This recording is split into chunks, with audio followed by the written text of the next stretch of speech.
Bismillahirrahmanirrahim. Assalamualaikum warahmatullahi wabarakatuh. Alhamdulillahirabbil alamin wa ala alihi wa sahbihi ajmain. Asyhadu an la ilaha illallah wa asyhadu anna Muhammadan abduhu wa rasuluh la nabiyya ba'da. Amma ba'du. Bapak-bapak dan ibu sekalian, para pemirsa yang dirahmati Allah, masih di bulan yang kemudian kita belajar untuk menguatkan diri, untuk menguatkan semangat kita berjuang, terutama berjuang melawan nafsu. Kita akan belajar kembali pada peristiwa berikutnya, peristiwa Ghazwah dan peristiwa peperangan yang dilakukan oleh Rasulullah SAW dan kaum muslimin yang kemudian diabadikan oleh Allah di dalam surat Al-Fat ayat 1, yang kemudian ini sangat populer dan sering kita dengar. A'udzubillahi minasyaitonirrajim. Bismillahirrahmanirrahim.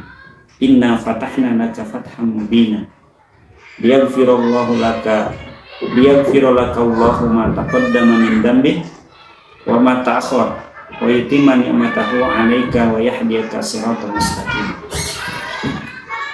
Ini dua ayat di awal surat Al-Fat yang menunjukkan berbicara tentang kemenangan, yang kemudian juga populer di satu ayat yang sering kita dengar, idza jaa nasrullahi wal fath wa ra'aitana sayadkhuluna fi dinillahi afwaja fasabbih bihamdi rabbika wastaghfir innahu kana tawwaba. Surat An-Nasr, surat yang kemudian berbicara tentang bagaimana setelah peristiwa kemenangan ini orang-orang berbondong-bondong untuk masuk Islam.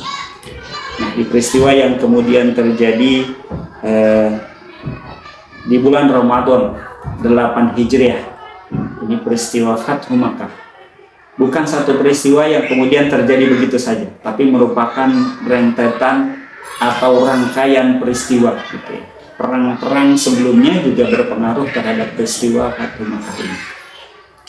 Ketika kemudian Rasulullah berhasil membereskan kawasan di Madinah melalui perang Khaybar, dan kemudian akhirnya Rasulullah di tahun 6 Hijriah ingin melakukan umroh bersama 1.400 orang ke Makkah, tentunya dari Madinah. Bersama 1.400 orang ini sudah berangkat dari Makkah. Hanya kemudian di satu tempat beliau berhenti karena kemudian ya bangsanya mengirim utusan dulu untuk kemudian bisa masuk ke kota Makkah. Namun rupanya kaum musyrikin saat itu kemudian tidak ingin kaum muslimin datang, hingga kemudian akhirnya yang dikirim saat itu adalah Utsman bin Affan. Sampai kemudian terdengar ketika kaum muslimin mendengar berita bahwa Utsman bin Affan terbunuh, dan kemudian terjadi peristiwa yang namanya Bai'atur Ridwan, sebuah proses perjanjian, proses bai'at yang dilakukan oleh kaum muslimin yang menggetarkan kaum musyrikin waktu itu. Jadi sebelum terjadinya peristiwa Fathu Makkah, terjadi peristiwa Bai'atur Ridwan, peristiwa yang kemudian kaum muslimin menyatukan kesepakatan, menyatukan janji kepada Rasulullah SAW akan membela dalam apapun keadaannya, sehingga kemudian menggetarkan kaum musyrikin hingga akhirnya terjadi peristiwa perjanjian antara kaum muslimin dan kaum musyrikin, yaitu peristiwa Hudaybiyah. Walaupun di dalam peristiwa Hudaybiyah Rasulullah SAW mendapat protes dari para sahabat, hanya kemudian protes-protes ini ditanggapi oleh Rasulullah SAW dengan sangat bijak, tidak terlalu menanggapi secara ini, karena kemudian Rasulullah SAW tentu terbimbing wahyu yang kemudian bahasanya di kemudian hari ternyata apa yang dilakukan dalam perjanjian Hudaybiyah menghasilkan. Salah satunya adalah ketika Rasulullah SAW bersama hampir 10.000 orang dari Makkah, gitu ya, dari Madinah, untuk kemudian datang ke Makkah tanpa perlawanan yang berarti. Artinya bahwa proses perlawanan sebelum terjadinya Fathu Makkah ini ada. Hanya kemudian tidak seperti peperangan-peperangan sebelumnya yang kemudian sedemikian dahsyat dan luar biasa. Tapi kehadiran Rasulullah SAW di Fathu Makkah ini menjadi satu fenomena yang sangat luar biasa, kemenangan yang gila-gila. Tapi ada pelajaran-pelajaran yang cukup menarik dalam peristiwa Fathu Makkah ini. Bahwa sebelum Rasulullah SAW berangkat, sempat terjadi peristiwa kebocoran, istilah kita bocor alus. Gitu. Ada seorang sahabat alumni Badar yang bernama Hatib bin Abi Balta'ah, yang kemudian bahasanya mengirimkan bocoran melalui seorang wanita yang kemudian menaruh suratnya di sanggulnya. Tapi kemudian karena salah satunya Rasulullah SAW dibimbing wahyu, kemudian Jibril datang dan memberitahu kepada Rasulullah SAW bahwa ada berita yang bakal bocor melalui seorang wanita. Kemudian Rasulullah mengutus Jubair dan Ali untuk mengejar wanita tersebut sampai ketemu di satu tempat. Sempat digeledah oleh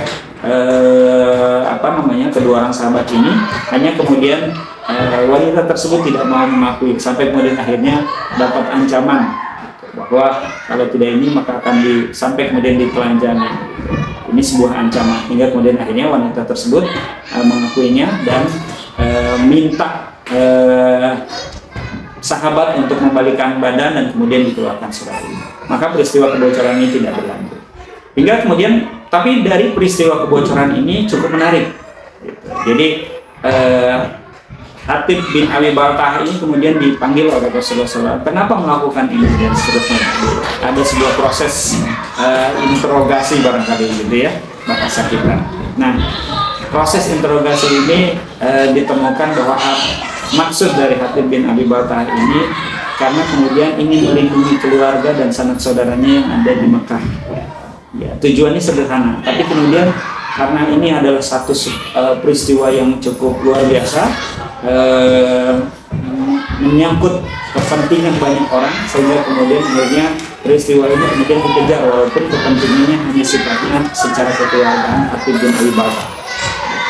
Nah, di peristiwa ini kemudian Rasulullah SAW memberikan pengampunan. Ini salah satu privilege yang diberikan oleh Rasulullah SAW terhadap alumni Badar, yang kemudian para alumni Badar ini diberikan ruang, diberikan kemaafan yang sangat luar biasa.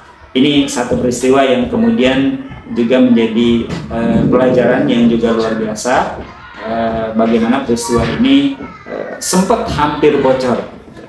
Tapi di peristiwa berikutnya juga yang tidak kalah pentingnya adalah ketika Rasulullah SAW sudah sampai mendekati Makkah, Abu Sufyan yang tentunya kemudian menjadi musuh waktu itu gitu ya, sebelum mendapat hidayah, kasakusuk gitu. Gimana caranya supaya aman? Makanya kemudian akhirnya dari kasakusuk yang dilakukan oleh Abu Sufyan itu, kemudian akhirnya Rasulullah SAW memberikan satu jaminan. Barang siapa yang masuk ke dalam rumah Abu Sufyan maka aman. Barang siapa yang masuk ke dalam Masjidil Haram maka aman, dan seterusnya. Gitu. Ini juga satu peristiwa yang kemudian pada akhirnya Abu Sufyan masuk ke dalam Islam.